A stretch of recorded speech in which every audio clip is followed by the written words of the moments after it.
देख रहे हैं सत्यहिंदी.com। एक नजर अब तक की सुर्खियों पर। पूर्व वित्त मंत्री और कांग्रेस नेता पी चिदंबरम ने अमित शाह के एक बयान के जरिए पीएम मोदी की उम्र को लेकर निशाना साधा है। दरअसल केंद्रीय गृह मंत्री अमित शाह ने कल मंगलवार को एक चुनावी रैली के दौरान ओडिशा के मुख्यमंत्री नवीन पटनायक की उम्र पर टिप्पणी करते हुए कहा था कि नवीन पटनायक को बढ़ती उम्र और स्वास्थ्य समस्याओं की वजह से रिटायर हो जाना चाहिए। नवीन पटनायक 77 साल के हो गए हैं। अमित शाह ने कहा कि अगर ओडिशा में बीजेपी की सरकार बनती है तो एक युवा ओडिया भाषी भूमिपुत्र को मुख्यमंत्री बनाया जाएगा। वहीं अब उनकी इस टिप्पणी पर तंज कसते हुए पी चिदंबरम ने कहा कि जब अमित शाह ने कहा कि नवीन पटनायक को बढ़ती उम्र की वजह से रिटायर हो जाना चाहिए तो वह नरेंद्र मोदी की ओर इशारा कर रहे थे। अगर बीजेपी सरकार बना लेती है तो, और अगर बीजेपी सरकार नहीं बना पाती तो ऐसा लगता है कि अमित शाह सबसे ज़्यादा खुश होंगे। मोदी नहीं बल्कि अमित शाह विपक्ष के नेता के तौर पर सदन में बैठेंगे। ओडिशा में चुनावी सभा को संबोधित करते हुए केंद्रीय गृह मंत्री अमित शाह ने भी भगवान जगन्नाथ मंदिर के रत्न भंडार की चाबियों का मुद्दा उठाया है। बता दें कि इससे पहले प्रधानमंत्री मोदी ने ये मुद्दा उठाते हुए कहा था कि ओडिशा में बीजेपी की सरकार बनते ही जगन्नाथ जी के मंदिर के रत्न भंडार की चाबी गुम होने के रहस्य का खुलासा किया जाएगा। वहीं अब अमित शाह ने भी राज्य के मुख्यमंत्री नवीन पटनायक पर सवाल उठाते हुए कहा कि मैं नवीन बाबू से सीधा सवाल पूछता हूं और मुझे उनके बाबू का नहीं उनका जवाब चाहिए। महाप्रभु भगवान जगन्नाथ मंदिर के रत्न भंडार की चाबियां कहां गायब हो गई? नवीन बाबू मुझे जवाब दे कि डुप्लीकेट चाबियां बनाई गई या नहीं। केंद्रीय मंत्री ने जनता से कहा कि मैं आपसे कहता हूं कि ओडिशा में भाजपा की सरकार बनाइए और 100 दिन के अंदर जिन्होंने रत्न भंडार में डाका डाला है उन्हें सीधा करने का काम भाजपा करेगी। महाराष्ट्र के पुणे में एक रईसजादे ने अपनी पोर्श कार से 2 बाइक सवार लोगों को कुचल दिया। इस हादसे में दोनों की मौत हो गई। हालांकि पुलिस ने अपराधी को गिरफ्तार भी किया, लेकिन कुछ ही देर बाद उसे जमानत मिल गई। अब इसी घटना को लेकर कांग्रेस नेता राहुल गांधी ने प्रतिक्रिया दी है। उन्होंने आरोपी की जमानत पर सवाल उठाए हैं। राहुल गांधी ने एक वीडियो संदेश के जरिए कहा कि नरेंद्र मोदी 2 हिंदुस्तान बना रहे हैं जहां न्याय भी दौलत का मोहताज है। उन्होंने कहा कि नमस्कार, मैं Rahul Gandhi, bus driver, truck driver, Ola, Uber और ऑटो ड्राइवर अगर गलती से किसी को मार देते हैं तो 10 साल की जेल हो जाती है और चाबी उठाकर फेंक देते हैं। लेकिन अगर अमीर घर का 16-17 साल का बेटा पोर्श कार को शराब पीकर चलाता है और 2 लोगों की हत्या करता है तो उसे सजा के तौर पर कहा जाता है कि निबंध लिख दो। कांग्रेस नेता ने पूछा कि बस ड्राइवर, ट्रक ड्राइवर या ऑटो ड्राइवर से निबंध क्यों नहीं लिखवाया जाता। राहुल ने कहा कि नरेंद्र मोदी से पूछा गया कि 2 हिंदुस्तान बन रहे हैं, एक अरबपतियों का और एक गरीबों का। इस पर उनका जवाब आता है कि क्या मैं सबको गरीब बना दूं? राहुल ने कहा कि सवाल न्याय का है। अमीरों और गरीबों दोनों को न्याय मिलना चाहिए। न्याय सबके लिए एक जैसा होना चाहिए। इसलिए हम लड़ रहे हैं और अन्याय के खिलाफ लड़ रहे हैं। पुणे के कार दुर्घटना मामले में महाराष्ट्र के उप मुख्यमंत्री देवेंद्र फडणवीस ने कहा है कि पुणे में हुई घटना जिसमें 2 युवकों की मौत हो गई परेशान करने वाली है। मैंने पुलिस अधिकारियों के साथ बैठक की और अब तक क्या हुआ और क्या कार्रवाई की जाएगी इसका जायजा लिया है। वहीं समाचार एजेंसी एएनआई के मुताबिक मामले में गिरफ्तार 3 आरोपियों को पुणे की विशेष अदालत ने 24 मई तक पुलिस हिरासत में भेज दिया है।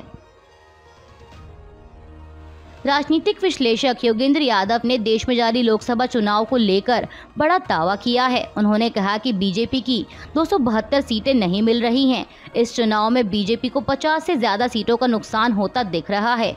एक इंटरव्यू के दौरान योगेंद्र यादव ने कहा कि अपने 35 साल के तजुर्बे के आधार पर कह रहा हूं कि बीजेपी की 272 सीटें कतई नहीं आ रही हैं। बीजेपी को कम से कम 50 सीटों का नुकसान दिख रहा है। इंटरव्यू के दौरान योगेंद्र यादव ने प्रशांत किशोर के दावों का भी जिक्र किया। दरअसल चुनावी रणनीतिकार प्रशांत किशोर ने हाल ही में दिए एक इंटरव्यू में कहा था कि केंद्र में मौजूद मोदी सरकार के खिलाफ ना कोई खास असंतोष है और ना ही मजबूत विकल्प। उन्होंने कहा था कि मोदी के नेतृत्व में एनडीए तीसरी बार सरकार बनाने जा रहा है। बीजेपी इस बार 2019 की 303 सीटों के करीब या उससे ज़्यादा सीटों पर जीत हासिल कर सकती है। वहीं प्रशांत किशोर के इसी बयान का जिक्र करते हुए योगेंद्र यादव ने कहा कि मैंने आमतौर पर देखा है कि प्रशांत किशोर अपने राजनीतिक रुझानों को अलग रखकर मूल्यांकन करते हैं। मैंने देखा है कि उन्होंने कहा है कि मोदी जी की छवि में डेंट लगा है। राम मंदिर उस तरह का मुद्दा नहीं है। वे कह रहे हैं कि बीजेपी के खिलाफ एक तरह की एंटी इनकम्बेंसी है, लेकिन बीजेपी की सीट 303 से बढ़ेगी। योगेंद्र यादव ने कहा कि उनकी ये बात तर्कसंगत नहीं लगती। दिल्ली के मुख्यमंत्री अरविंद केजरीवाल लगातार अपनी चुनावी सभाओं और प्रेस कॉन्फ्रेंस में दावा कर रहे हैं कि भाजपा यूपी के मुख्यमंत्री योगी आदित्यनाथ को साइडलाइन करने वाली है और इसके लिए बीजेपी का प्लान भी रेडी है। अब उनके इसी दावे पर प्रतिक्रिया देते हुए चुनावी रणनीतिकार प्रशांत किशोर ने कहा कि बीजेपी में किसी के बयान से इतने बड़े मुद्दे पर कोई कंफ्यूजन नहीं हो सकता। ये अरविंद केजरीवाल भी समझते हैं और गंभीर राजनीति को जानने वाले लोग भी समझते हैं। दरअसल प्रशांत किशोर से जब यह सवाल पूछा गया कि आपको क्या लगता है कि क्या सच में यूपी में बदलाव होगा या फिर बीजेपी कैंप में सिर्फ कंफ्यूजन पैदा करने के लिए केजरीवाल ये दावा कर रहे हैं, इस पर जवाब देते हुए प्रशांत किशोर ने कहा कि किसी के बयान से बीजेपी के कैंप में इतने बड़े मुद्दे पर कोई कंफ्यूजन नहीं हो सकता, लेकिन मैं ये कह सकता हूँ कि लोकसभा चुनाव के बाद बीजेपी के लिए आंतरिक तौर पर हैंडलिंग ऑफ यूपी एक बड़ा चैलेंज होगी। उन्होंने कहा कि मुझे नहीं लगता कि इतना आसान है कि आप उठें और नेतृत्व में बदलाव हो जाएगा। यूपी की राजनीतिक व्यवस्था की हैंडलिंग को लेकर गौर करने वाली बात है। पंजाब और हरियाणा के शंभू बॉर्डर पर जारी किसान आंदोलन के बीच हरियाणा के पूर्व गृह मंत्री अनिल विज ने किसानों से मुलाकात की है।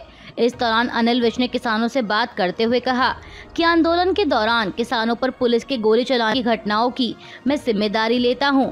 दरअसल जब वह आंदोलन कर रहे किसानों से मिलने पहुंचे तो किसानों ने अपने ऊपर गोली चलाए जाने के मामले में कार्रवाई की मांग की। इस पर अनिल विज ने कहा कि वो अब सरकार में नहीं है, लेकिन गोली किसी के भी आदेश पर चली हो, मैं उस समय गृह मंत्री था तो मैं इसकी जिम्मेदारी लेता हूं। आपको बता दें कि फरवरी में दिल्ली कूच की कोशिश कर रहे किसानों और हरियाणा पुलिस के बीच संघर्ष हुआ था। इस दौरान एक 22 साल के युवा किसान शुभकरण सिंह की मौत, जिसे लेकर किसानों का आरोप था कि युवक की मौत पुलिस की गोलीबारी की वजह से हुई। हालांकि इन आरोपों को पुलिस ने खारिज कर दिया था। दिल्ली के शराब घोटाले से जुड़े मनी लॉन्ड्रिंग के मामले में पूर्व उप मुख्यमंत्री मनीष सिसोदिया को दिल्ली हाईकोर्ट से झटका लगा है। हाईकोर्ट ने कल मंगलवार को उनकी जमानत याचिका खारिज कर दी है और साथ ही ये भी कहा है कि सिसोदिया एक प्रभावशाली व्यक्ति हैं। अदालत ने कहा कि सिसोदिया दिल्ली सरकार के सत्ता गलियारे में एक बहुत शक्तिशाली और प्रभावशाली व्यक्ति हैं, क्योंकि उनके पास आबकारी विभाग सहित 18 विभाग थे और ऐसे में उन्हें एक नई शराब नीति तैयार करने का काम दिया गया था। जस्टिस स्वर्ण कांता शर्मा ने कहा कि आम आदमी पार्टी के नेता मनीष सिसोदिया इलेक्ट्रॉनिक साक्ष्य सहित महत्वपूर्ण सबूतों को नष्ट करने में भी शामिल थे। वहीं अदालत के इस फैसले पर आम आदमी पार्टी ने कहा है कि हम हाईकोर्ट का सम्मान करते हैं, लेकिन हम उसके निर्णय से ससम्मान असहमत हैं। यह मामला बीजेपी की रची गई राजनीतिक साजिश है। आपको बता दें कि देश में 18वीं लोकसभा के लिए हो रहे चुनाव के साथ साथ कई राज्यों में विधानसभा चुनाव भी संपन्न हुए हैं। इनमें ओडिशा, अरुणाचल प्रदेश और सिक्किम जैसे राज्य शामिल हैं। अब इन चुनावों के नतीजे तो 4 जून को आने हैं, लेकिन इस बीच चुनाव आयोग के मुताबिक अरुणाचल प्रदेश और सिक्किम विधानसभा के लिए दोनों ही राज्यों में 4 जून की बजाय 2 जून को नतीजे घोषित होंगे। दरअसल अरुणाचल प्रदेश और सिक्किम विधानसभा का कार्यकाल 2 जून को खत्म हो रहा है। हालांकि चुनाव आयोग ने पहले नतीजों की तारीख 4 जून तय की थी, लेकिन बाद में इसमें बदलाव किया गया। दिल्ली के मुख्यमंत्री अरविंद केजरीवाल ने कल मंगलवार को उत्तर पूर्वी जिले से कांग्रेस उम्मीदवार कन्हैया कुमार के समर्थन में भजनपुरा में रोड शो किया। इस दौरान अरविंद केजरीवाल ने एक बार फिर दोहराया कि अगर आपने कमल का बटन दबाया तो मुझे जेल जाना पड़ेगा, लेकिन अगर आपने यहाँ पंजे का बटन दबाया तो मुझे जेल नहीं जाना पड़ेगा। मुख्यमंत्री ने आगे कहा कि वे लोग कहते हैं 100 करोड़ से ज़्यादा का घोटाला हुआ है, लेकिन इन्होंने 500 से ज़्यादा छापेमारी कर ली पर कहीं से चवन्नी भी नहीं मिली। वहीं कांग्रेस उम्मीदवार कन्हैया कुमार ने समाचार एजेंसी ANI से बात करते हुए कहा कि मनोज तिवारी के लिए उत्तर पूर्वी दिल्ली के लोग कह रहे हैं कि मनोज तिवारी 10 साल में दिखाई नहीं दिए। 10 साल में उन्होंने इस निर्वाचन क्षेत्र के लिए कुछ नहीं किया और इस बार लोग काम नहीं करने वाले सांसद को बदलेंगे और बदलाव होगा। मध्य प्रदेश के पूर्व मुख्यमंत्री शिवराज सिंह चौहान ने एक चुनावी सभा को संबोधित करते हुए पंडित जवाहरलाल नेहरू का जिक्र किया।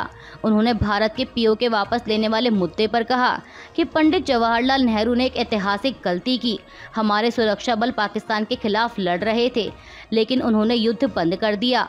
भाजपा नेता ने कहा कि अगर युद्ध 3 दिन और चलता तो पूरा कश्मीर हमारा होता। हालांकि अब सिर्फ पीओके ही वापस लेना बाकी है और हम इसे वापस लेंगे। देश के चुनावी माहौल में जारी तीखी बयानबाजी के बीच समाजवादी पार्टी प्रमुख अखिलेश यादव ने कहा कि भाजपा के खिलाफ जो मतदान शुरू हुआ है वह आखिरी तक, यानी जब पूर्वांचल का चुनाव होगा तब तक चलेगा और जब 7वां चरण खत्म होगा तब भाजपा का सफाया हो जाएगा। अखिलेश यादव ने कहा कि जनता इन 140 सीटों के लिए भी तरसा देगी। उन्होंने कहा कि एयरपोर्ट, पूर्वांचल एक्सप्रेसवे का निर्माण आदि का काम समाजवादियों का है। देश में पड़ रही भीषण गर्मी को लेकर आईएमडी के वरिष्ठ वैज्ञानिक नरेश कुमार ने कहा है कि राजस्थान, उत्तर प्रदेश में आगामी 5 दिनों के लिए हीट वेव का रेड अलर्ट और मध्य प्रदेश के उत्तरी हिस्से के लिए ऑरेंज अलर्ट जारी किया गया है। इसके साथ ही उन्होंने बताया कि तमिलनाडु और केरल में आगामी 2-3 दिन बारिश होगी। अभी के लिए बस इतना ही। बाकी की खबरों के लिए जुड़े रहिए सत्य हिंदी.com के साथ।